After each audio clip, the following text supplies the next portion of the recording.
आइए प्रार्थना करें। हमारे महान, दयालु, जीवित और सामर्थ्य पिता परमेश्वर, हम आपका धन्यवाद करना चाहते हैं।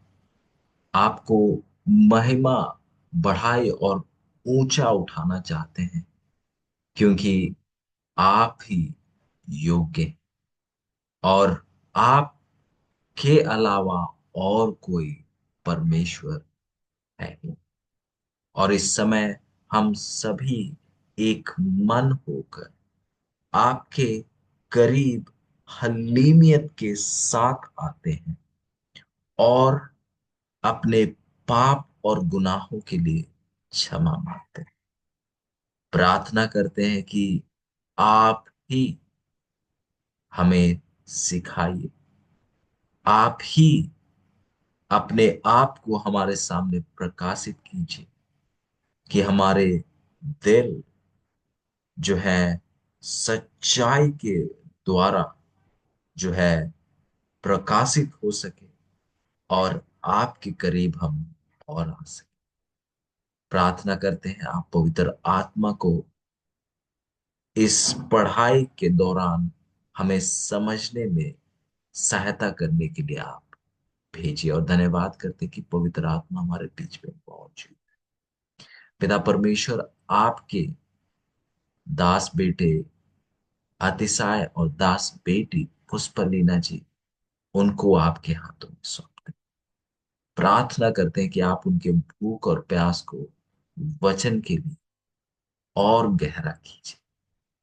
और प्रार्थना करते हैं कि जो सोच विचार कर रहे हैं, जिन तक लिंक पहुंचा है, आप उन्हें कृपया करके इस मीटिंग पर ले आइए, ताकि वो जान सके उन वचन की गहरी बातों को जो आप हम सबको सिखाना चाहते हैं। और प्रार्थना करते हैं खास तौर से मैडम पुष्पलीना जी के लिए। आप जानते हैं उनका सेहत, उनके तकलीफ जो उनको बोलने में हो रही है, पिता परमेश्वर आप उन्हें चंगाई दीजिए, उन्हें स्वस्थ कीजिए। प्रार्थना करते हैं आप इस समय को अपने हाथों में लीजिए और हम सबको सिखाइए। इस विनती को यीशु मसीह के नाम से मांगते हैं, हमें। हम खास तौर से परमेश्वर का धन्यवाद करना चाहते हैं इस भोर के समय के लिए और इस सुंदर मौके के लिए कि हम जो है जीवितों के संसार में हैं, और हम दिन की शुरुआत जो है परमेश्वर के वचन के अध्ययन के साथ हम कर सकते हैं। परमेश्वर का धन्यवाद करना चाहते हैं इन स्वतंत्रताओं के लिए, इन मौकों के लिए जहां हम सब जो है एक साथ आकर ऐसे ऑनलाइन प्लेटफॉर्म के द्वारा जो है बाइबल का गहरा अध्ययन कर सकते हैं।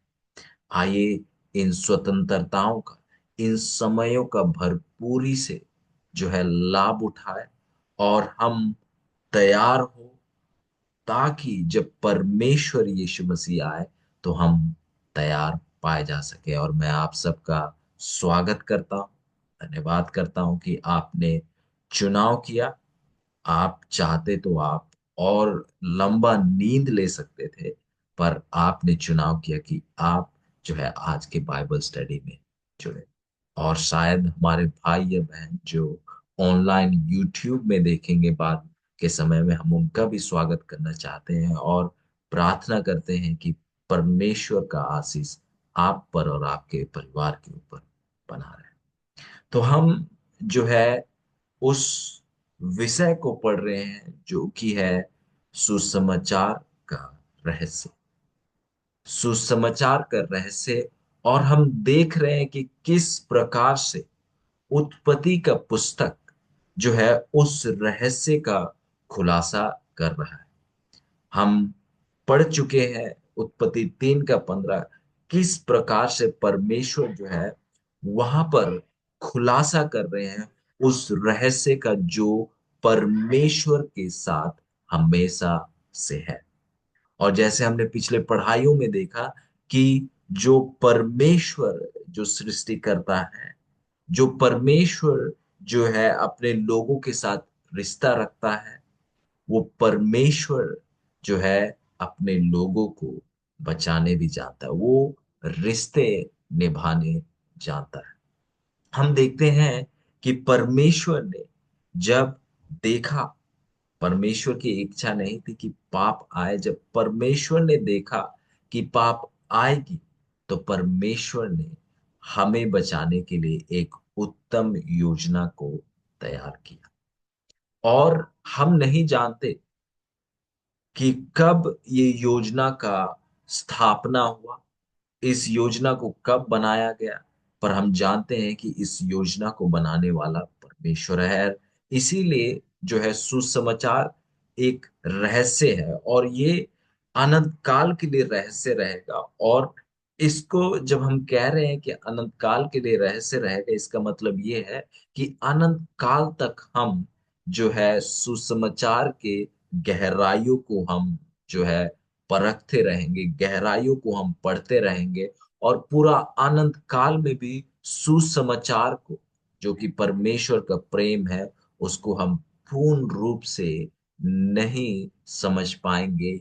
इतना गहरा है सुसमाचार। और यदि हम देखें तो आज भी परमेश्वर की दया से परमेश्वर ने अपने प्रेम में हम सबको सुसमाचार बताया, उसका प्रकाशन हमें पवित्र शास्त्र के द्वारा जो है परमेश्वर ने दिया है। पर फिर भी उसके बावजूद हम देखते हैं कि उस प्रकाशन के बावजूद भी आज भी बहुत सी चीजें हैं जो कि हम सुसमाचार में से जो है आज भी हम नहीं जानते।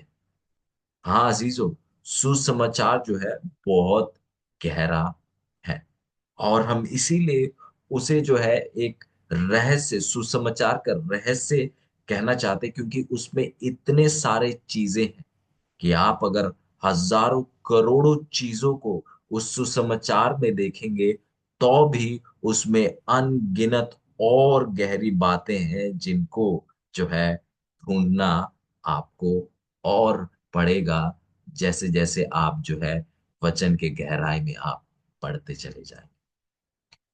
तो हम देखते हैं कि परमेश्वर जो है उत्पत्ति 3 का 15 में जो है उस रहस्य का खुलासा कर रहे हैं, उस रहस्य को जो कि उनके साथ हमेशा से है, और दोबारा हम नहीं जानते वो किस समय, पर हम ये जानते हैं। और इसीलिए हमने पिछले पढ़ाइयों में कहा कि परमेश्वर जो बाइबल के परमेश्वर है वो हमेशा से है।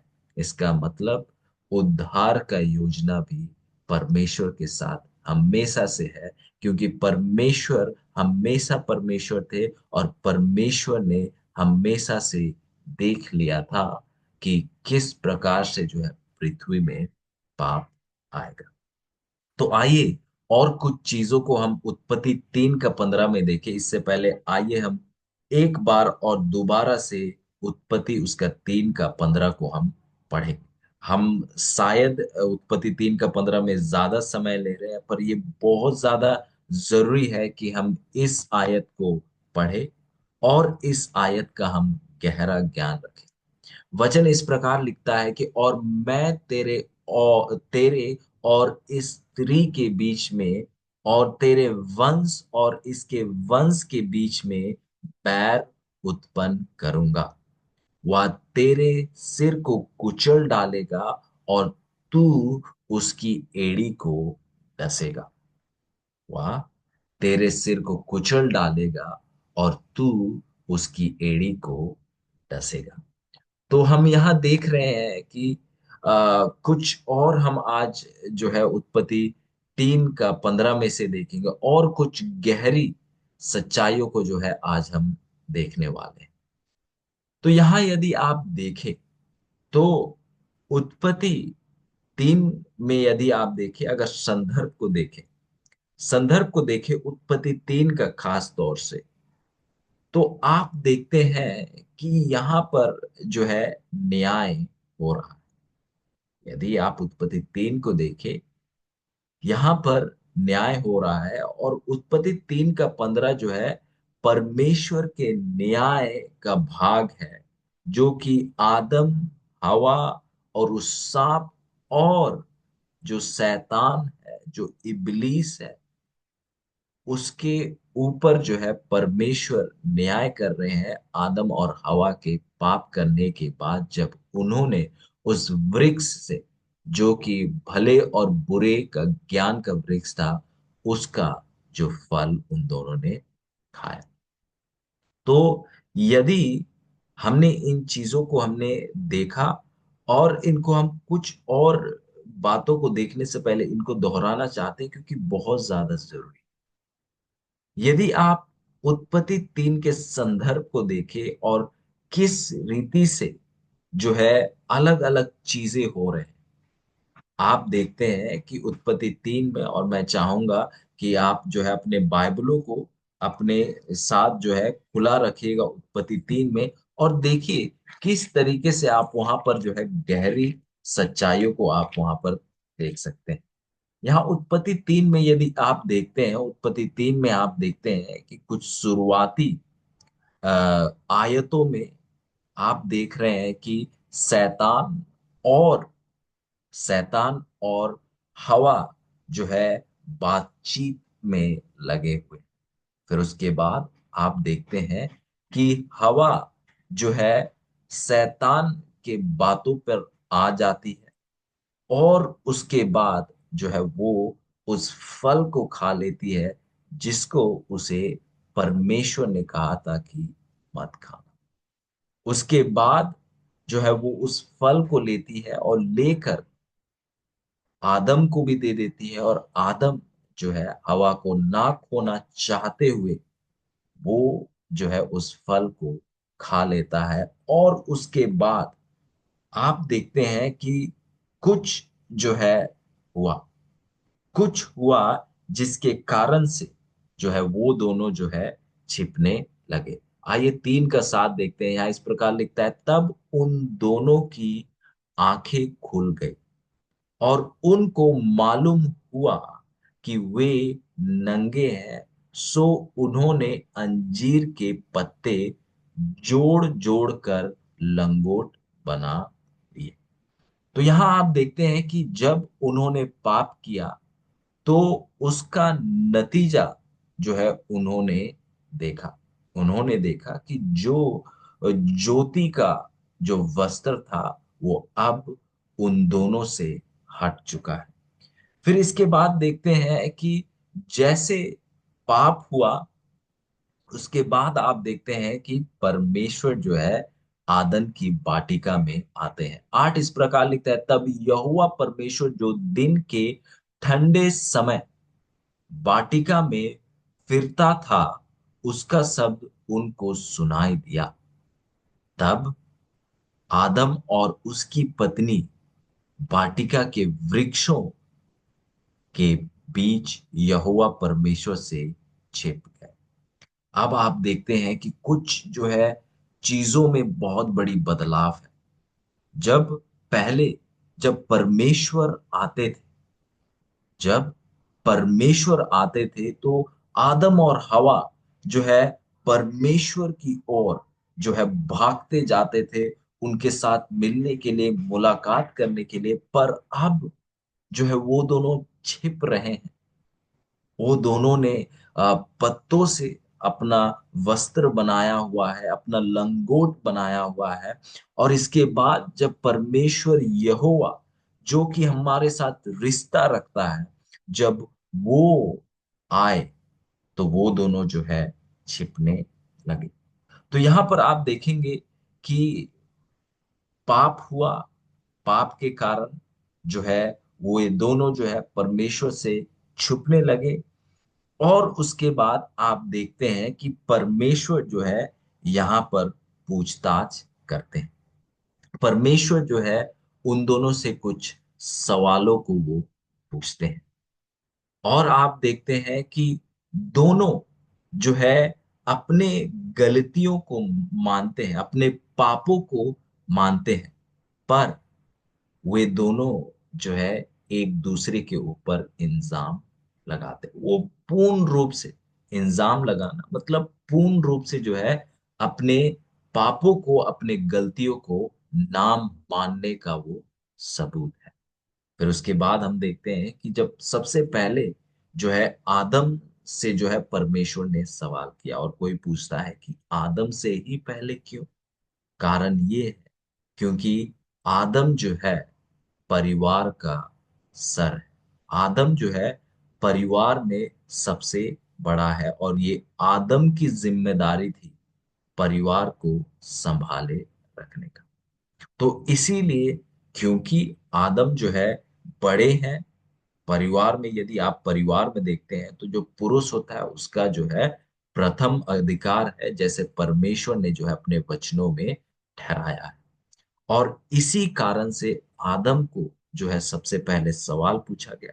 फिर आप देखते हैं कि परमेश्वर जो है हवा के पास जाते हैं और हवा से जो है सवाल पूछते हैं कि क्यों आपने जो है इस वृक्ष जो कि भले और बुरे का ज्ञान का वृक्ष है उसका फल खाया।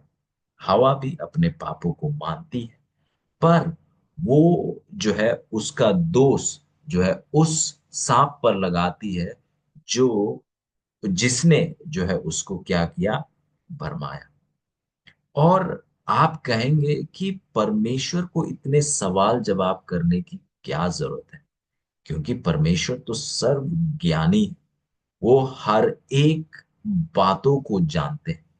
वो हर एक चीजों को होने से पहले देख सकते हैं, और उन्होंने देख लिया था कि क्या क्या होगा और कैसे कैसे होगा। परमेश्वर सब ही जानते थे, वो बिल्कुल अच्छे से जानते थे कि कौन पहले फल खाया, और फिर किस प्रकार से जो है आदम तक आया, और किस प्रकार से आदम ने जो है हवा को खोने का डर से जो फल खाया। उन सब बातों को परमेश्वर जानते थे, पर फिर भी परमेश्वर क्यों उनसे सवाल कर रहे थे।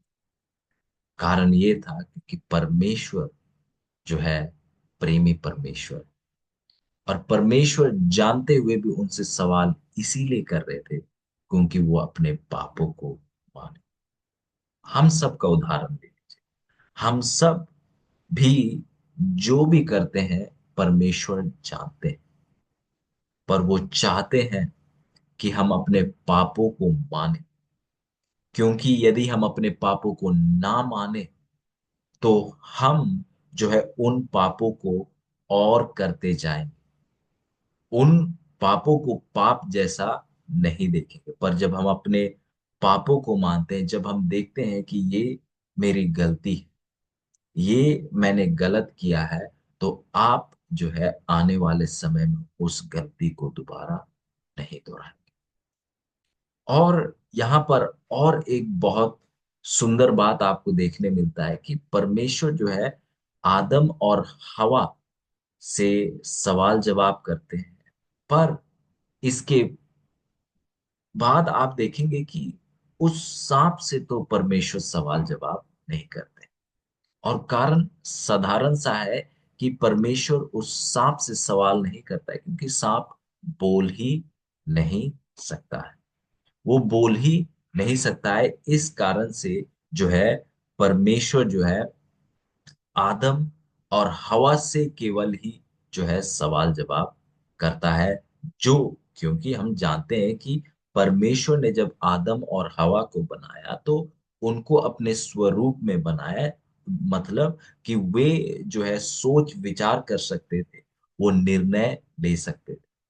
पर आप देखते हैं कि वो चीज के साथ जो है सांप जो कि जानवर जो है वो चीज के साथ जैसे एक इंसान आशीषित है, वे वैसे जो है आशीषित नहीं होते। हम जैसे वो सोच विचार जो है नहीं कर सकते।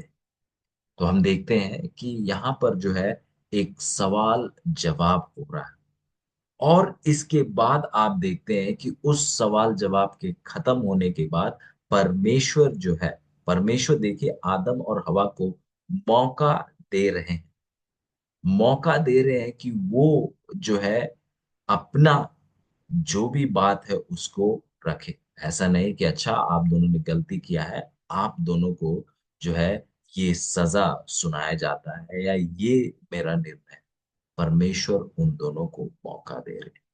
और जैसे हमने पिछले समयों में देखा कि परमेश्वर केवल आदम और हवा को बचाने के लिए वहां आए थे, उन दोनों को ऊपर जो है सताव को लाने के लिए नहीं आए, तो उन दोनों के बचाव के लिए आए थे।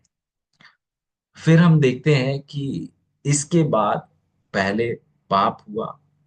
पाप के बाद जब परमेश्वर आए, परमेश्वर उन दोनों को बचाने के लिए आए, और उसको बचाने के लिए आए, पर आदम और हवा पाप के चरित्र को पाने के कारण उस फल के खाने के बाद वे दोनों जो है परमेश्वर को एक एक कठोर न्यायकर्ता की तौर से वो देखने लगे, और वो दोनों छुपने लगे। फिर परमेश्वर उन दोनों से सवाल जवाब करता है। फिर आप देखते हैं कि अब जो है आप परमेश्वर के निर्णय, परमेश्वर के न्याय को आप सुनते हैं। आप देखेंगे कि शुरुआत जो है किससे हो रहा है? उस सांप से हो रहा है, जिसको आप उत्पत्ति 3 का 14 में आप देखते हैं कि सांप के ऊपर जो है न्याय से शुरू हो रहा है। फिर आप देखते हैं कि न्याय जो है आदम दोनों के ऊपर जो है आप देखते हैं कि वो उन दोनों के ऊपर आ रहा है। आप देखते हैं कि परमेश्वर ने कहा, हमने इस चीज को पढ़ा, हमने देखा कि किस प्रकार से परमेश्वर ने कहा सांप से कि आप क्या है, पेट के बल चला करें और मट्टी ही आपका आहार होगा।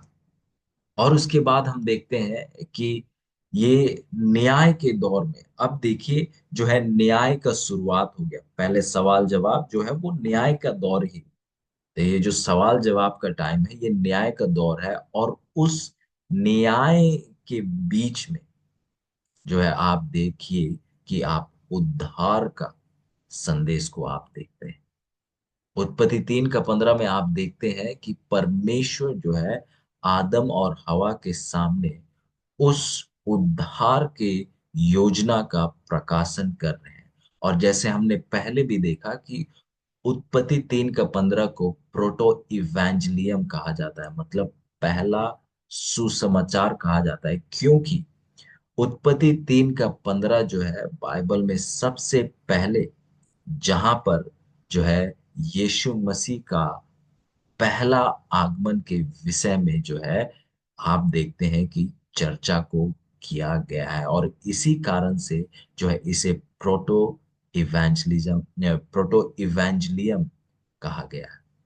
और कुछ यदि आप देखें जो कि बाइबल अद्भुत है, अगर आप सच्चाई को देखें तो बाइबल अद्भुत तरीके से जो है सच्चाई को आप जो है वहां पर आप देख सकते हैं। और ये बहुत सुंदर है और ये बहुत अद्भुत है। और यदि आप देखें, आप जरूर समय लेके पढ़िएगा कि यहाँ पर जो है किन सच्चाइयों को परमेश्वर जो है हम सबके सामने प्रकाशित कर रहे हैं। तो यदि आप गौर करें तो सबसे पहले जिसके ऊपर परमेश्वर ने न्याय का निर्णय को सुनाया वो था सांप। क्यों ऐसा है? अब देखिए परमेश्वर का न्याय जो है कितना जो है धार्मिक न्याय है। आप देखते हैं कि तीनों को, वो सांप हो, आदम हो या हवा हो, तीनों को भरमाने वाला कौन है? शैतान है। अब यहाँ और एक चीज को देखने की जरूरत है, और इसको हम दोबारा दोहराना चाहेंगे क्योंकि शायद कोई पहली बार इस संदेश को देख रहा हो और उन बातों को, पिछले पढ़ाई के बातों को ना जाने, तो उनको जो है उलझन हो जाएगी। अब शैतान जो है उसने भरमाया, जो है हम देखते हैं कि जिसकी वजह से जो है सांप के ऊपर भी क्या आया? न्याय आया।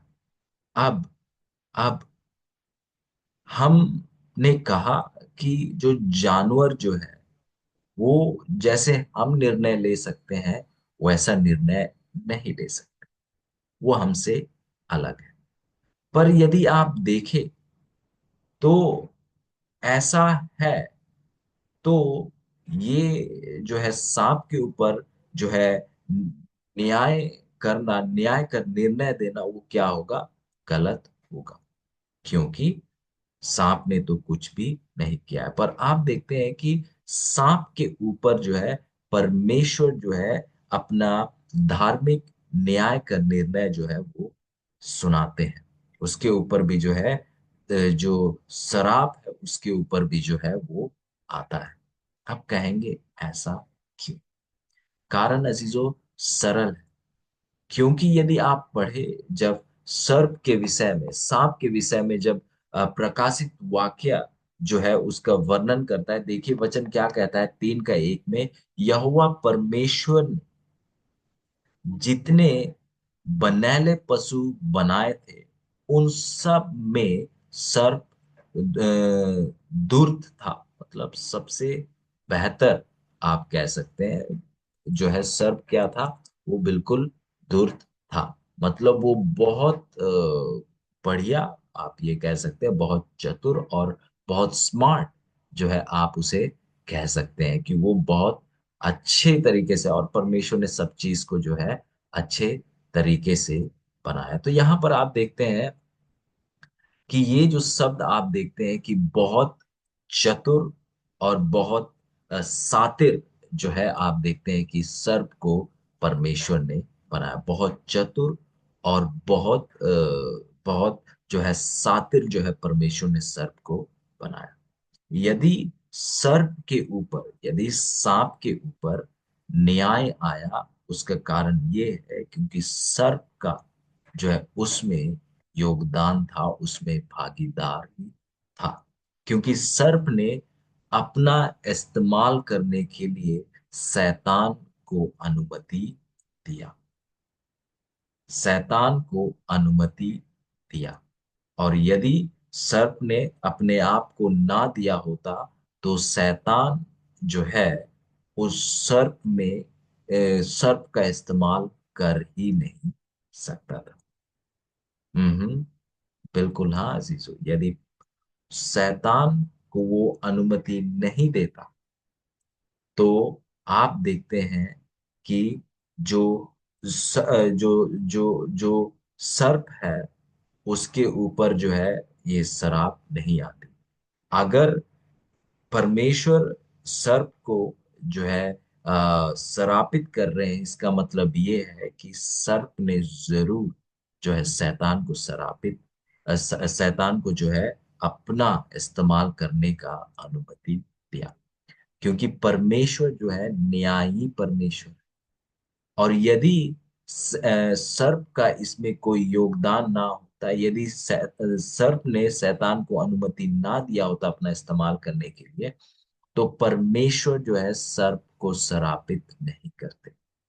क्योंकि यदि आ, परमेश्वर श्रापित करते सर्प को और उनका योगदान ना होता इसमें, सर्प ने शैतान को अनुमति दिया ही ना होता, वो जोर जबरदस्ती होता, तो परमेश्वर ऐसे में अन्यायी कहलाएंगे, वो न्यायी परमेश्वर नहीं कहलाएंगे। तो आप देखते हैं कि सबसे पहला जो शैतान के भरमाऊ ताकत में जो आया वो था सर्प।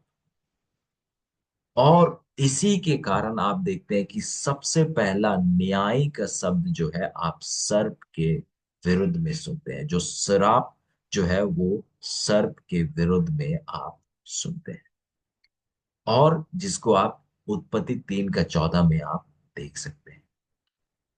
और उसके बाद आप यदि गौर करेंगे जिस लय में उत्पत्ति 3 जा रहा है, आप देखेंगे कि सरापित करने का जो ऑर्डर है, सरापित करने का जो जो कर्म चल रहा है, जो आ, जिस रीति से जो है कर्म है सरापित करने का, आप देखते हैं कि सबसे पहले जो है सर्प को श्रापित किया गया। क्योंकि सबसे पहला वो था जो कि शैतान के बातों में आया।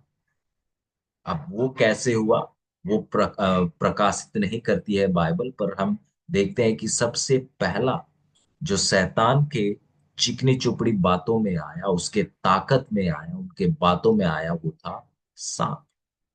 फिर दूसरी जो शैतान के बातों में आई वो थी हवा। और तीसरी जो है, आप देखते हैं कि तीसरा जो आया शैतान के बातों में, वो है आदम। और यदि अगर आप परमेश्वर के न्याय को देख रहे हैं, तो परमेश्वर देखिए किस तरीके से जो है न्याय कर रहे हैं। जिसने पहला किया उससे शुरुआत किया, और कहाँ पहुंचे, जिसने जो है सबसे आखिरी था। पर यह भी गौर कीजिए कि परमेश्वर ने जो भी कहा, जो भी निर्णय सुनाया, वो जो है एक धार्मिक निर्णय था। वो जो है परमेश्वर अन्याय नहीं करते। जो आपके ऊपर आना है वो आपके ऊपर करेंगे, क्योंकि वो अन्यायी परमेश्वर नहीं। फिर यदि आप पूछताछ को देखें, तो पूछताछ में जो है, वो जो है उल्टा क्रम चल रहा है। आप देखते हैं जब सवाल किया जा रहा है, आदम से पहले किया जा रहा है, फिर हवा से किया जा रहा है। कारण क्या है? क्योंकि जो है आदम जो है परिवार के बड़े हैं, और उनकी जिम्मेदारी थी परिवार को संभाल कर रखने की।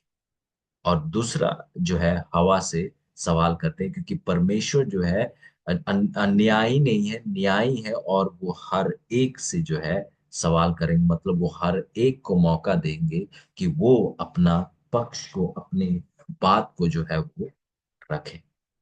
तो हम देखते हैं कि न्याय होता है, 3:14 में सांप का न्याय होता है। सांप के विरोध में जो है परमेश्वर जो है अपना न्याय के विचार को रखते हैं। फिर जब हम 3:15 में आते हैं, तो यहाँ पर जो है हम उस बात को देखते हैं जो कि शैतान जो करवाने वाला है, हर एक इन चीजों का होने के ऊपर जिसका हाथ है, उसके ऊपर आप परमेश्वर का जो है आप न्याय को आप देखते हैं। और हम जानते हैं कि यहाँ तक हम जानते हैं कि इससे पहले जो है शैतान ने स्वर्ग में जो है परमेश्वर का विरोध किया।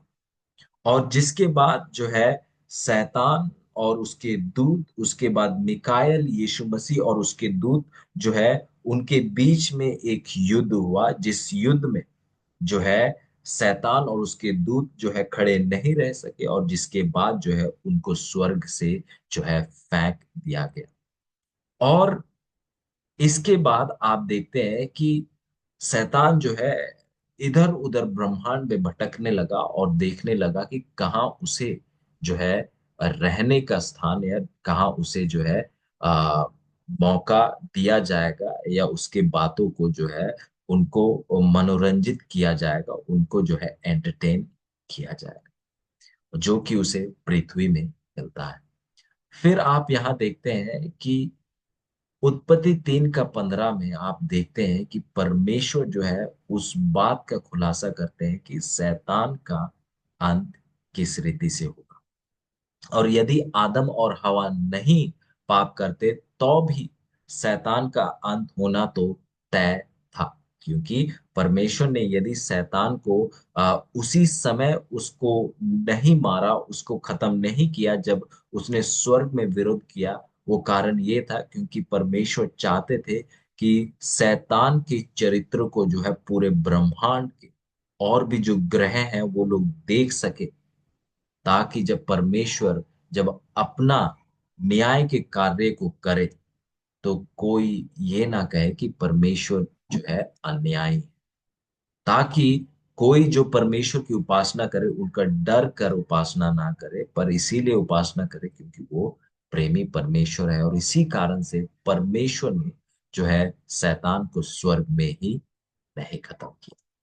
फिर यहाँ हम देखते हैं कि परमेश्वर जो है शैतान को जो है यहाँ पर उसको दिखा रहे हैं, उसको बोल रहे हैं, और इसके साथ साथ जो है आदम और हवा को जो है उद्धार का योजना का प्रकाशन कर रहे हैं, बता रहे हैं कि किस प्रकार से जो है शैतान को जो है हरा दिया जाएगा, किस तरीके से जो कि शैतान को हराने के लिए किस तरीके से जो है एक एक वंश आएगा, एक पुत्र आएगा, जो कि हवा के हवा के जो पीढ़ियों में से आएगा, और वो किस तरीके से जो है शैतान को क्या करेगा, हरा डालेगा। तो हम इस सच्चाई को जो है यहाँ पर हम स्पष्ट रूप से देखते हैं, और जिसके बाद जो है फिर इसके बाद हवा के ऊपर आप देखते हैं कि परमेश्वर जो है अपना न्याय के निर्णय को सुनाते हैं, और इसके बाद जो है आप देखते हैं कि आदम के ऊपर जो है हवा के बाद आदम के ऊपर जो है न्याय का निर्णय को सुनाते हैं। और यदि आप पढ़े, यदि आप इसका गहरा अध्ययन करें, तो जो जो बातें परमेश्वर ने उस न्याय के दौर में कही, वो बातें वाकई में आदम और हवा के लिए आशीष की चीज थे। उदाहरण के लिए हम आदम की उदाहरण ले लेते हैं। परमेश्वर ने कहा कि आदम जो है क्या करेगा, वो आदम जो है अपना जो है खून पसीना एक कर कर जो है वो दुख में होकर जो है क्या करेगा, उपजाऊ करेगा। यहाँ पर वचन आप 17 में देख लीजिए, यहाँ वचन इस प्रकार कहता है कि और आदम से उसने कहा, तूने जो अपनी पत्नी की बात सुनी और जिस वृक्ष के फल के विषय में विषय में ने तुझसे आज्ञा दी थी कि तू उससे ना खाना, उसको तूने खाया, इसीलिए भूमि तेरे कारण सरापित है। तू उसकी उपज जीवन भर दुख के साथ खाता रहेगा। यहाँ पर परमेश्वर कह रहे हैं कि आप जो है जो भी चीजें जो आप करेंगे उसके लिए जो है क्या है, दुख के साथ जो है आपको करना पड़ेगा। मतलब चीजें आप आसान नहीं रहेगी। कारण क्या है, वो है पाप। पाप ने जो है चीजों को कठिन बना दिया।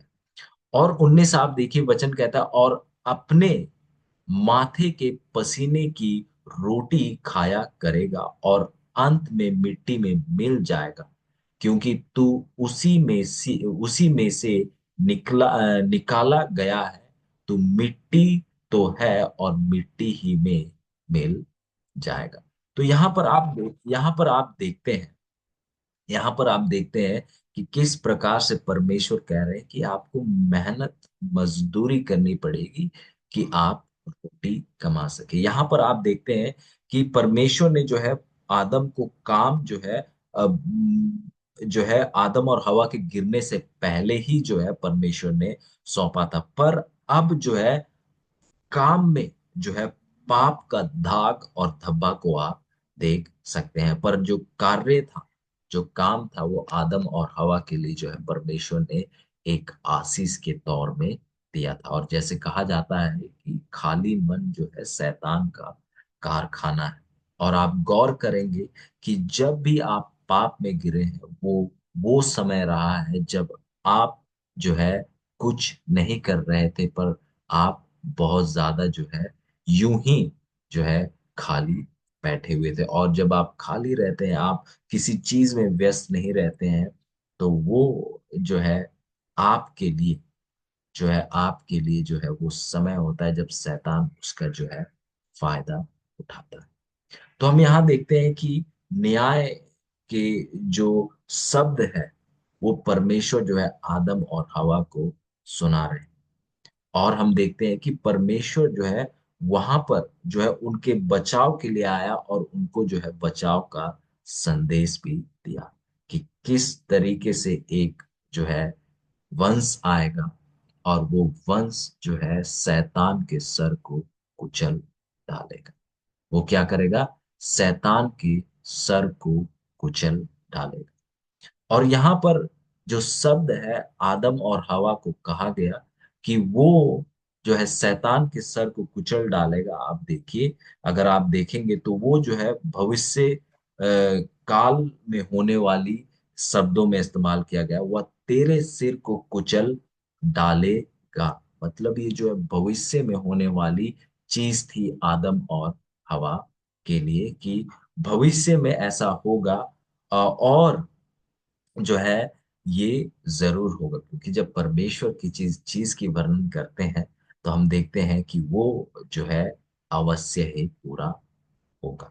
और जैसे हम कल देख रहे थे पढ़ाई में कि किस प्रकार से जब से परमेश्वर ने ये वायदा दिया, उत्पत्ति 3 का 15 में आज शायद बहुत से बुद्धिमान जो अपने आप को कहते हैं कि बाइबल के गहरे या बड़े डॉक्टर्स हैं, बड़े ज्ञानी हैं, बहुत से लोग इस बात का इनकार करते हैं कि उत्पत्ति 3:15 जो है वो पहला सुसमाचार का प्रचार है। बहुत लोग इनकार करते हैं इस बात का, बल्कि वो दावा ये करते हैं कि वो बाइबल के बहुत बड़े ज्ञानी हैं, पर इस बात का इनकार करते हैं कि उत्पत्ति 3:15 जो है पहला सुसमाचार है।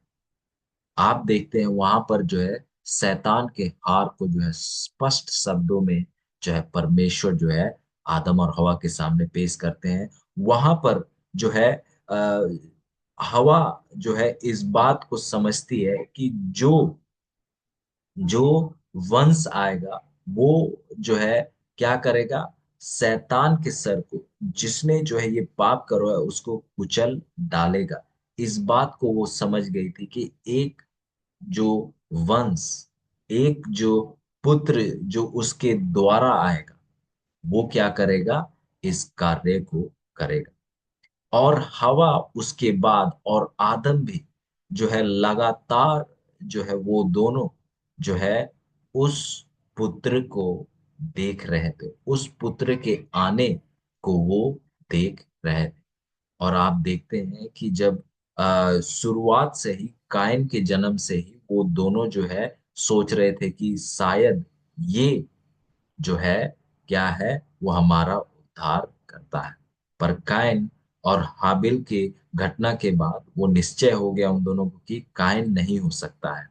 फिर उसके बाद जब शायद का जन्म हुआ, सेत का जब जन्म हुआ, आप देखते हैं कि हवा कहती है कि इसको मुझे जो है हाबिल के जगह में दिया है। और यदि आप उस बखान को पढ़ेंगे, आप देखते हैं कि वो उसके शब्द को यदि आप ध्यान देंगे तो उसका मतलब ये था कि ये शायद वो उद्धार करता है। अजीजों, ये उत्पत्ति 3:15 जो है सबसे पहला सुसमाचार का प्रचार है। और ये जो है हमें परमेश्वर जो है अपने प्रेम में जो हमारे सामने पेश करते हैं। तो हम देखते हैं कि न्याय जो है आदम हवा के ऊपर आता है उनके पाप के कारण। पर इस दौरान जो है परमेश्वर ये भी उन्हें बताते हैं कि एक पुत्र आएगा, एक वंश आएगा जो कि उनको इससे बचाए। पर जब उस बचाने के कार्य में रहेगा तो उसे भी जो है उसकी एड़ी में घाव पहुंचेगी। और जैसे आप ईसाया नबी उसका 53 का 5 देखे, आइए हम उसको देखना चाहेंगे। ईसाया नबी उसका 53 का 5, यहाँ इस प्रकार वचन कहता है कि परंतु वह हमारे ही अपराधों के कारण घायल किया गया, वह हमारे अधर्म के कामों के हेतु कुचला गया, हमारी ही शांति शांति के लिए उस पर ताड़ना पड़ी कि उसके कोड़े खाने से हम चंगे हो जाए। देखिए वचन किस प्रकार से स्पष्ट रूप से बताता है कि किस प्रकार से उसके एड़ी पर घाव के कारण, उसके एड़ी पर चोट खाने के कारण, उस चोट का जो है यहाँ पर जिक्र करता है, जिसको आप ईसाया 53 में देख सकते हैं। उसका यहाँ बखान करता है कि हमें बचाने की उस कार्य के दौरान किस प्रकार से परमेश्वर का पुत्र यीशु मसीह जो है मारा जाएगा, वो घात किया जाएगा।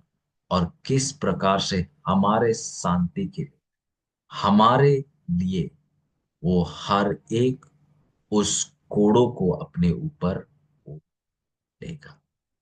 और इन सब चीजों का, उसका मारा जाना, बेइज्जती होना, कोड़ों को अपने ऊपर लेना, हर एक वो चीज यदि परमेश्वर ने अपने ऊपर लिया तो वो प्रेम था आपके लिए और मेरे लिए।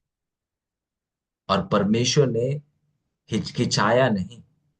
परमेश्वर ने जो है, जैसे हम करते हैं 2-3 बार सोचते हैं एक चीज को करने के लिए, परमेश्वर ने ऐसा नहीं किया जब उन्होंने देखा कि आप और मैं पाप में मरते जा रहे हैं।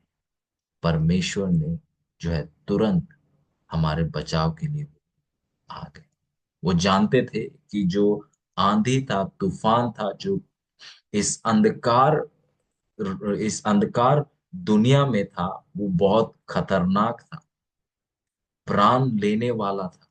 पर परमेश्वर जो है उस आंधी तूफान, उस अंधकार में उन्होंने गोता लगाया ताकि आपको और मुझे बचा सके, ताकि आपको और मुझे बचा सके। अजीजों, परमेश्वर जो है आपके लिए और मेरे लिए। आइए हम परमेश्वर को जोड़ जाएं। जैसे आदम और हवा को परमेश्वर ने कहा कि आप इस वृक्ष से मत खाइए, आज परमेश्वर हमसे भी कह रहे हैं, मैं आपसे प्रेम करता हूं और मैं केवल आपको अच्छा देना चाहता हूं और मैंने अच्छा ही दिया है। आप कृपया करके इस पाप के वृक्ष का आप भागी मत होइए। इफ इस पाप के वृक्ष से आप मत खाइए, क्योंकि यदि आप खाएंगे तो आप शरापित होंगे। और दोबारा से हम उस सच्चाई को हम देख सकते हैं जिस सच्चाई की हमने पढ़ाई की थी, कि किस तरीके से जब हम पाप करते हैं उसके लिए हम क्षमा को हम प्राप्त करते हैं। पर क्षमा तो हमें मिलता है, पर उस पाप का जो जो जो भुगतान करना होता है वो हमको भुगतान करना ही पड़ता है। परमेश्वर कह रहे हैं कि आप इस पाप के पेड़ का भागी मत होइए, क्योंकि यदि आप होंगे तो आप शरापित होंगे। और उस पाप की वजह से जो शराप है, वो हम उसका भुगतान जो है अनंत काल में भी, भले हम स्वर्ग में हो, उसका हम अनुभव कर सकते हैं। इसको हमने पिछले पढ़ाई में पढ़ा था। यदि जो आज पहली बार जुड़े हैं, कृपया करके उस पढ़ाई को देखिए जहां पर हमने इस बात को गहराई से हमने देखा। तो अजीजों, आइए, शायद ये पाप का जो वृक्ष है वो शायद देखने में मन भावना लगता है। शायद ये पाप का वृक्ष जो है हमारे दिल को खींचता है। शायद ये पाप का वृक्ष जो है बाहरी तौर से बड़ा रोमांचक लगता है। पर अजीजों, उस फल का, उस पाप के वृक्ष का फल जो है केवल आपको नुकसान और आपको हानि और आपको परमेश्वर से दूर करेगा। आज निर्णय आपको और मुझे लेना है कि हम परमेश्वर के बातों में बने रहेंगे, उनके बातों को ध्यान रखेंगे और उस पे चलेंगे और पाप के वृक्ष से दूर रहेंगे, कि हम जो है अपने दिल की सुनेंगे। जो कि जैसे यिर्मयाह कहता है कि दिल जो है सबसे बड़ा धोखेबाज है, और उसके धोखे में आकर हम जो है उस वृक्ष का फल को खाएंगे। आज चुनाव आपको और मुझे करने की जरूरत है।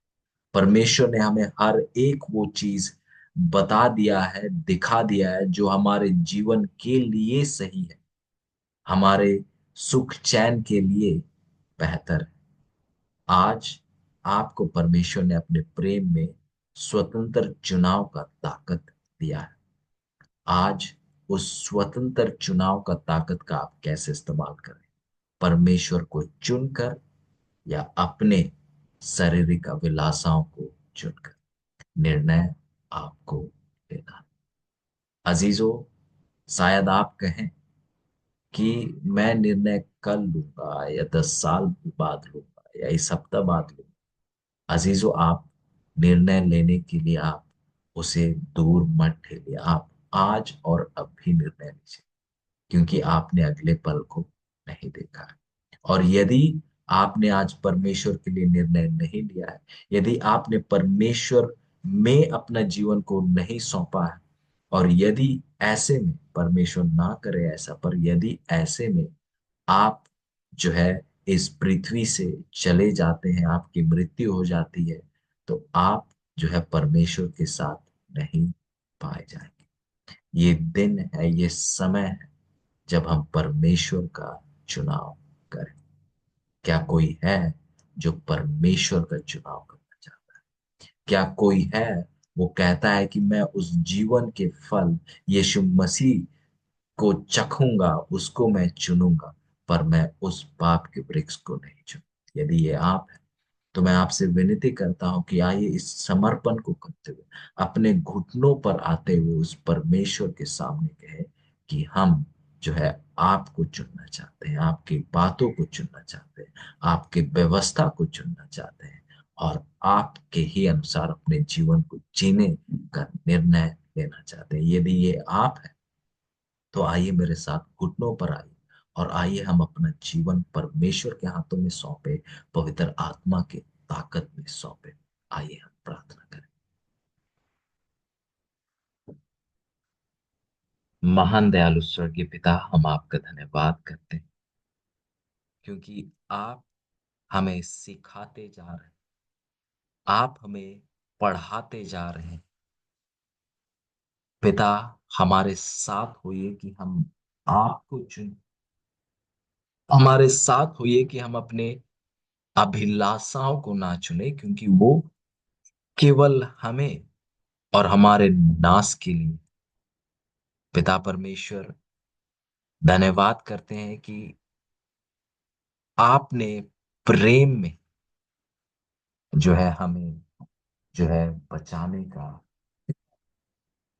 और वो बचाव में आपको मालूम था कि आपको चोट पहुंचे, आपको हानि पहुंचे, पर आपने उसका ना चिंता करते हुए आपने इस अंधकार दुनिया में गोता लगाया ताकि आप साथ आपके साथ।